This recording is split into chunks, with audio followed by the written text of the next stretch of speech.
All right, I'm here at Wall of Sound for Virtual Hangs with one of my favorite musicians so far. We've got Will Ramos of Lorna. Can I get it? Whoop, whoop. How's it going, guys? It's your boy. How you going, Mr. Will Ramos? Oh, fantastic. Now fantastic. After that, and I got a little energy. I'm back. Now, dude, How's everything on your end? we're doing well. We're doing great. We're rocking a very early morning over here in Australia, but we do what we do for the biggest deathcore bands around here. And today, we're here to chat about Lorna Shore's upcoming record, Pain Remains. It's out this week, my man. How you feeling? Honestly, kind of insane to think about that, because I remember when we first were putting it together, and we were like, this release date is going to be so far away in the future, and now we're like 4 days away. So I don't know where the time goes. I'll tell you right now. What's it feeling like in the Lorna Shore camp? A little bit of excitement, a little bit of anxiety, mostly tired, just being tired, general fatigue going on. You know, we've been touring, I feel like, freaking forever. We're about to put out this album and then go on a tour a week later again. So it never ends. Now, you guys have been playing some of this new stuff live on tours already. You've done the Euro circuit. You guys are killing it live. What's it been playing some of these new tracks live? Hard. I'll tell you that right now. These songs are not easy. Some of them were fine. You know, I wasn't really thinking about it when we were writing it. I was just like, this just sounds good. Let's just put it out there. And then like the song Sun Eater is so hard. And I'm playing it live and I'm like, oh my God, why did I do this to myself? I can't even, there's parts where I know every single time we do it live, I'm like, okay, if you don't focus your breathing here, you're going to lose it before the song is over. You know what I mean? And there's only like a couple of songs that are like that. I'm like, I don't even know why I would do this to myself, but I'd be doing that. It's fine. It's fine. They're hard songs, but they're fun. You know, people go crazy. Dude, I've never seen so many circle pits and crowd surfers for my band. I'm like, yes, do that. It must be pretty surreal, man. And I think like with the album, you would have like had days off in the studio. We record one song, we'll take a break, we'll go to another song, have a Gatorade, really open up those pipes. Whereas you go to a live show and it's like boom, boom, boom, right? Oh, these are some of the longest sets that I've ever played, ever, to say the least. So it's gonna be wild, especially this next tour coming up. Got to make sure I take care of the voice and all the goodies going on in there. You got to look after those pipes. I've seen all kinds of cameras go in there on YouTube. Your pipes are very famous at the moment, Will. I know. Apparently, I found out they're actually going to be in a science book. So somewhere in the world, somebody will be taking a voice class on voice, whatever, anatomy. And then Will Ramos, you know, I'm just going to be in there for some reason. They're going to be like, this is one person who happens to be able to phonate his voice however he do, insert giant, you know, big voice vocal words here. I'm like, wow, that's cool. Let's go. I like that. I'm in a book. That's a shout out to my mom. I didn't read a lot of books, but now I'm in a book. So honestly, Will, all I got out of that is that children at school are going to learn about deathcore from a young age, and I'm okay with that. Me too. I'm like, let's go. Yeah, that was a crazy video, dude. I'm not gonna lie. I would 10 out of 10 do it again. But I remember sitting in that chair and just like being like, what the heck is happening right now? There's somebody in my nose and I can feel them like hitting my I don't even know. I never experienced anything like that. I was like, this is horrible. What the heck is happening? 10 out of 10 would do it again, though. You're a bloody good sport, Will, so good on you for that. Now, Pain Remains is coming out really, really soon, this Friday. I've heard a little bit of a sneak peek, and look, I'd say I'm a pretty big fan. But what I wanted to know from you is, last year, you joined the band, you dropped to the Hellfire, the deathcore world was like, then the And I Return to Nothingness EP came out and people were like, oh, damn. And then you guys announced this album, Pain Remains. What was the pressure like to live up to those expectations? For some of us, it was a lot. And for others like me, I was actually more comfortable recording the album than I was recording the EP, because recording the EP. In my mind, I was like, I got to stick to my expectation of what I expect this guy to be good at, and how I got to beat that, and blah, blah, blah. And what am I going to write my lyrics about? What's this one going to be about? This is like super stressful. But then once I realized that they were totally fine with me just putting out whatever I felt was most comfortable to me, like I didn't have to focus on what somebody else wanted me to write about. Everything became a lot easier from there, because I wasn't stressed about like, oh man, they're going to hate this. Oh man, they're going to love this. I was just like, you know what? I love this. And if I like it, I feel like the EP was the test for me. If they like the EP, I'm going to be fine. I just got to stay organic and just write what I want to write about. And, that being said, if you were Adam, our guitarist / songwriter, you would be not saying the same thing, because he was the entire time just having a bad time trying to figure out what riffs to put in there. He would write like 10 different riffs a day, and they were all insane. And he would hate every single one of them. And we would be like, dude, it's really good. It's good. I promise. And he's like, no, man, no. So that was stressful for him. For me, I'm like, just give me the goods and I'll put my vocals on it. And that's it, That's cool. So did you do lyrics on both the EP and Pain Remains? Yeah. Awesome, man. I wasn't sure, because I knew that, you joined the band and then this EP came out. So I wasn't sure if it was like, it's been written and you got to step in, or whether you sat there and did the whole thing. So that's really cool that you got to do that EP. Oh yeah. Of the Abyss was definitely not vocally, but like that was one of the instrumentally the only songs that we've ever had done before coming into the studio. So, I mean, there were no lyrics or anything on it just yet, but all of that was written when we got to Josh's, our producer. That's awesome. Pain Remains, you said, for some, it was a bit of a stressful situation trying to strike that perfection. If you were sitting in the studio waiting for some of the boys to strike that perfection before you could leave, the fact that you did leave and it's coming out this Friday, does that mean that everyone in the band is really, really stoked and satisfied with how it's come out? I think so. I think everybody in the band is seeing this as like, this is the best thing that we've ever put out, and not just like as a whole, but like individually. Like, this is some of the best stuff I feel like I've done. Like, To the Hellfire is cool because it has that one shock value part, but that is not a make or break. That's not going to make it for me. And so I like to throw in a whole bunch of other styles. You can hear it when you hear the whole album. You can hear that there's like a billion different types of vocals. It sounds like there's a low, and then like a different kind of low, and then a high, and like, I don't know, no problem. That was fine. I love doing that.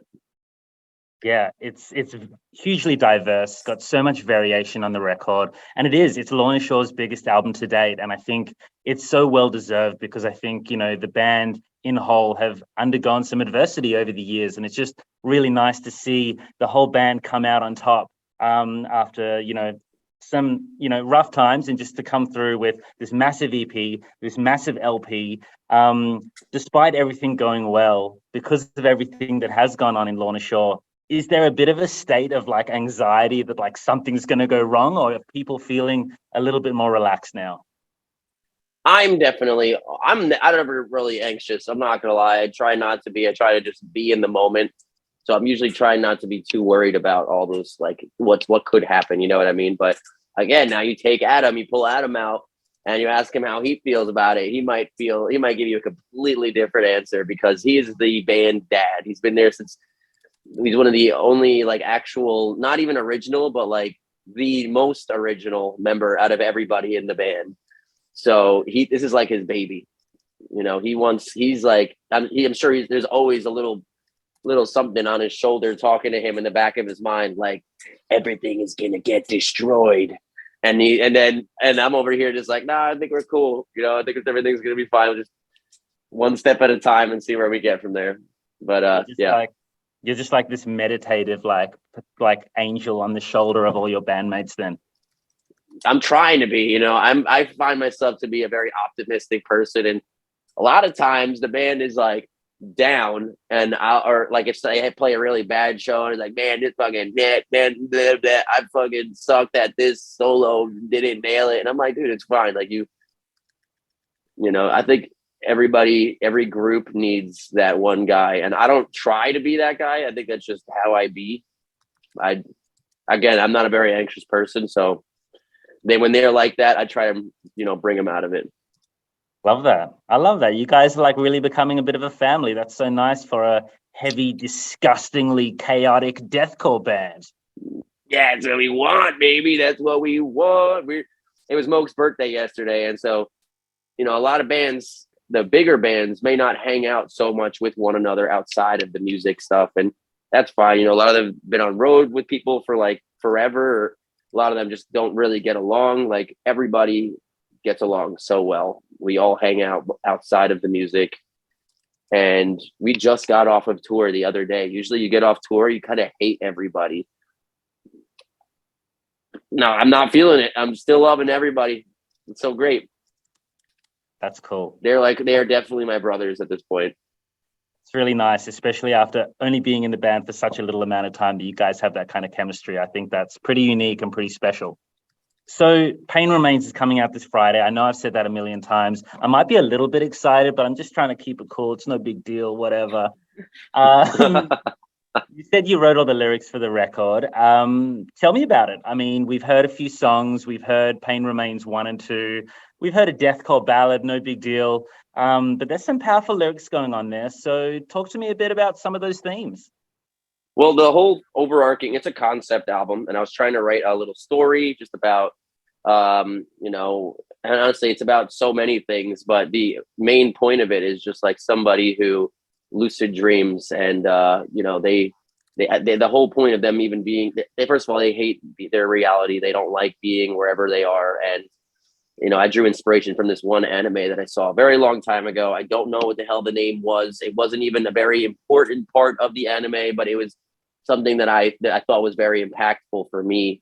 And basically, but it was the idea of this person that just doesn't love where they are, and they want to be anywhere else. And so for them, that somewhere else was in their dreams.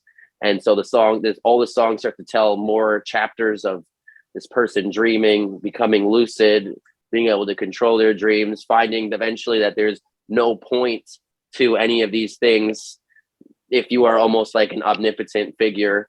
And then it's the idea that at very, very end, it's a climactic, like, I just want to get out of here and go back and, and take the whole freaking world down with me. Like, I built this ship and I want to see the ship go down with me. And so I'm a big philosophy guy. People read my lyrics. I'm not gonna lie, I don't know much. I've taken a lot of philosophical classes in college. I failed every single one of them, but I love the idea of people having different thoughts and different ideologies and all these kinds of things. So for me, when I was writing this, I was like also thinking about it as like, first of all, it's like a circular album. It starts in one place. He wants to escape from his reality. He's brought into this world. He ends the album with, he finally escapes the reality and ends up wherever the fuck he ends up, somewhere else. And the idea is almost, first of all, that it's a full circle. And the idea also that I was trying to think about was like, this is like the idea of God leaving the realm of whatever the fuck it is that, your reality is whatever you make it to be. So let's say hypothetically, this person who is a dreamer becomes an omnipotent figure. And now they're like, they're the equivalent of what anybody would consider to be God. And then they're just like, they get tired, they get bored. They don't find any fulfillment in being able to do whatever they want. And it ends. And it almost, somebody was telling me, or it makes them think about the soundtrack to the end of the world. And honestly, for this person, it was their world. And so that's how I try to think about it. And yeah, I don't know. There's so many different things that like, I don't quite fully say, but by me not saying it, I think it also says it at the same time. I don't know if that makes any sense at all, but that makes sense to me. It does. I've actually heard musicians in the deathcore world talk about how, a lot of people ask them what their lyrics mean, and they sort of say, well, if I tell you what they mean, then you're not going to be able to interpret them for yourself. And it's sort of really important for you to make your own meaning out of it. So sometimes it's better left unsaid. And I really think it's cool to have a concept album like you have. And I think that whilst you've brought the lyrics around that concept, I think that the symphonies and the operatic structures of the record help kind of, synthesize all of those themes, that concept together to be as dramatic as it's become. So, yeah. Absolutely. The orchestration helps carry it all to make it more cinematic, like a movie, like a movie score. And then I think because there's a story kind of going on, just like you're saying, I love having ambiguous lyrics as well, like just a little bit more vague. You can draw your own personal connection to it, but at the end of the day, there is a main overarching where I wanted to go with it. Favorite song on the record? 8, Pain Remains 1. Why? Because it's sad as hell, and I love sad songs. That's my favorite. That's what I like to listen to. Like if I'm listening to music, it's gonna be, obviously I listen to anything, but I love sad music, dude. Something about it, like you'll always come back to it if you want to hear a sad song, which there'll never be a point in your life you're like, I never want to hear a sad song again. That is not going to happen. Like sometimes you'll get into those moods. You're like, I want to hear a freaking sad song and just cry. And I wanted to write this song for that intensive purposes. Like I wanted you to come in and just be like, dude, I feel this. I feel the emotion that's going on here. And, especially for like deathcore, people don't really have a lot of emotions. They keep it very monotone. And so we try to push the boundary just a little bit with this one by adding like a romantic side to it. Love, the story of like love and loss. And you don't get, like I said, you don't get a lot of that anymore. So I wanted to, that was my little, I want to put this in here kind of thing. And that's why 8 is my favorite. That's the deathcore ballad, Will. That's the one. I know. Listen, I know I wrote that expecting it to be something like that. I was like, this is what I want. I want this to be, you can make a play out of it. Maybe. I don't know. It is a ballad. It is a story. Ooh, Lorna Shore on Broadway. Okay. I can get around this. Let's go. Yes. Will, I could talk to you about Lorna Shore all goddamn day, but I also want to talk to you about another musician that you might know, that I know you know, called Aaron Matz, part of 1056. Oh, yeah. I just sent him a video today. We've been following Aaron since the Betraying the Martyrs days. He's one of our favorites over in France, part of 1056. We've been following them very closely, and we saw that you guys toured with them in Europe, and that you guys have formed a bit of a friendship, which is awesome. Would Lorna Shore be thinking about bringing 1056 over to another tour, maybe? Honestly, I couldn't tell you. That would be really sick. I'm a big fan of Aaron and that entire band. We all hung out after, we just played a show in France. They weren't even playing that show, but they all came, and I hung out with them all afterwards. We went to the freaking bar. It's funny too, because when I first met Aaron Matz, he was such a dick. At least that's what I thought. Anyway, I thought that because I was in this other band and I thought he was being super rude about something that I don't even think he was being rude about it. The guy was just so insecure about it at that moment. And I was just like, man, Aaron's a dick, blah, blah. And then we hung out, and I was just like, dude, I fucking love you, man. You're a great guy. And I love that I've gotten the chance to know him as a person more than just what I originally saw of this guy. So I love 1056. I love their music. I hope that one of these days we can take those freaking guys on the road. But at the end of the day, time will tell. But he has an A+ in my book for sure. I love that you guys have become best buds. I'm a big fan, and I'm looking forward to their new track tomorrow. Now, anyway, I've got to wrap up, but I got one more question for you. Let me hear it. It's come from the Wall of Sound crew. It's a resounding question, and it's pretty simple, really. Lorna Shore, Australia tour, when? Man, I don't know, but I'm going to say 2023. I don't know for sure, but this is me manifesting it. If it happens, just know that it's because of this conversation. I'm manifesting 2023 because I really want to come to Australia. I want to eat some Australian food. I want to explore it, even if I don't even get the chance to explore it. I just want to be there. And we had one tour lined up and we totally fell through. So hopefully this time everything will work out. Well, I'm already manifesting. So thank you, mate. I appreciate that. Thank you so much for taking the time to chat with us here at Wall of Sound. We're a big fan. We're really excited for the big release date for Lorna Shore. And it's been a bloody pleasure chatting with you, mate. It was a pleasure talking to you too, man. Thanks for having me.